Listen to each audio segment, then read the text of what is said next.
I loved the level of absurdity throughout, where the image or the intended public display is being challenged by the private. There almost was this uh, kind of game in each scene, it felt, with a brilliant commitment to the game, right from the top with the models attempting to hold their glasses as if they are frozen, but you can see the slight shaking throughout.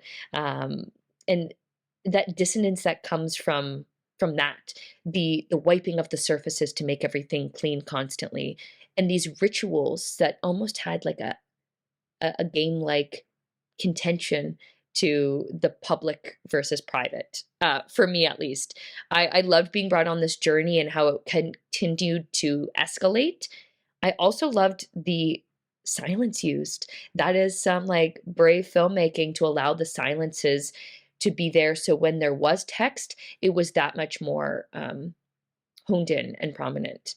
Uh, I also love the lack of sensuality in daily life for people who deal in images of the sensual.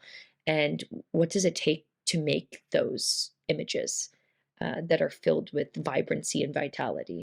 There were so many things going on. There were so many um,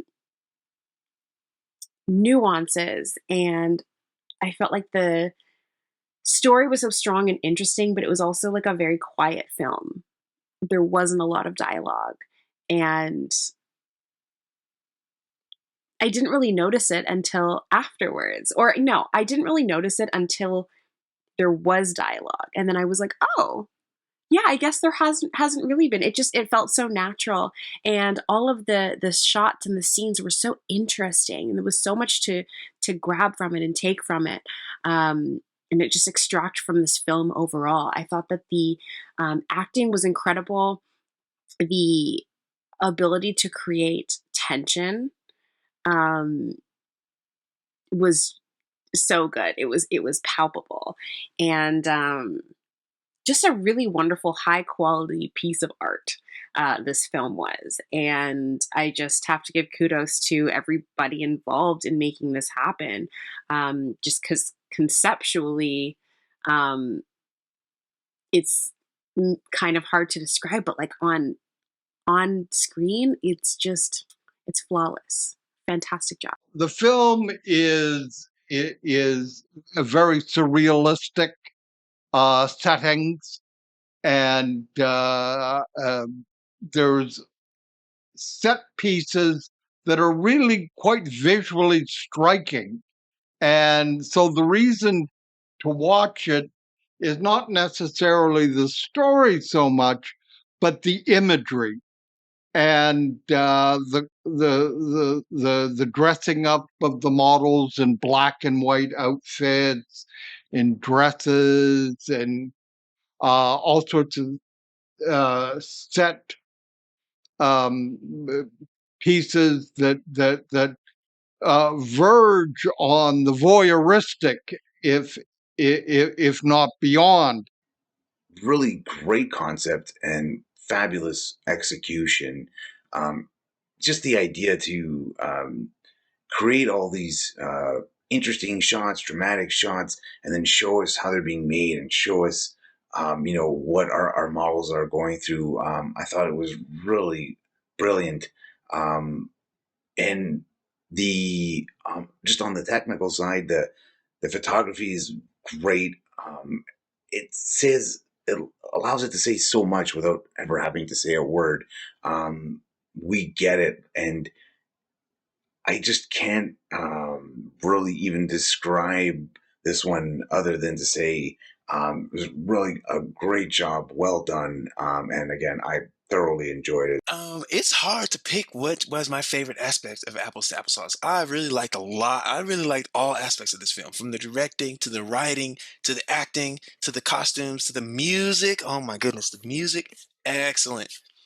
To I guess the cinematography, between the cinematography and the editing would be probably my favorite parts. I liked all of it, but probably my favorite parts. I really liked also the lighting. The light, excellent, because it was like very motivated, very like stylized, but like not distracting lighting, and I really like that. But yeah, just overall, the cinematography, some of those shots in there were real worthy for show. One sticks out is like when it, like, for example, and this isn't even like a flashy shot. It's just like a, like, it's not like, oh, one of those shots where you like know going in it's gonna be on the reel, but the shot where he's like, um, it's a shot of the camera, but you can see in the lens her reflection in the lens of the camera. Shots like that are indicative of of the cinematic language of this film, the visual vocabulary of this film, which I really rocked with. Like, it spoke to my soul for real. Um, yeah, and then the editing of, as far as like the intercutting and jumping around, as far as like what you show and what you don't show, and when you choose to cut and when you don't choose to cut. Excellent choices, yo. I loved the images created in this, and the beautiful shots of the models in action. I especially loved the visionary, otherworldly opening scene, in the beginning when we're immediately immersed in the artist's vision, and then we transition sharply into real life and what those models go live after hours. I thought the concept of that was really interesting. It's something I haven't seen before. The film felt like its own dance, with the transitions, and even when we're in the real life, it's all very aesthetically pleasing. The music helps it all come together in its own dance, I felt like. I also like the fact that situations were shown in the before and after, and we as the audience had to use our own mind and imagination to fill in the gaps there, which I thought was a cool idea. So yeah, I really loved the concept and just all of the beautiful shots of the models in action, especially the scene where she's doing yoga was beautiful, and then the seeing the photographer in that, the reveal was really cool as well, and I enjoyed that.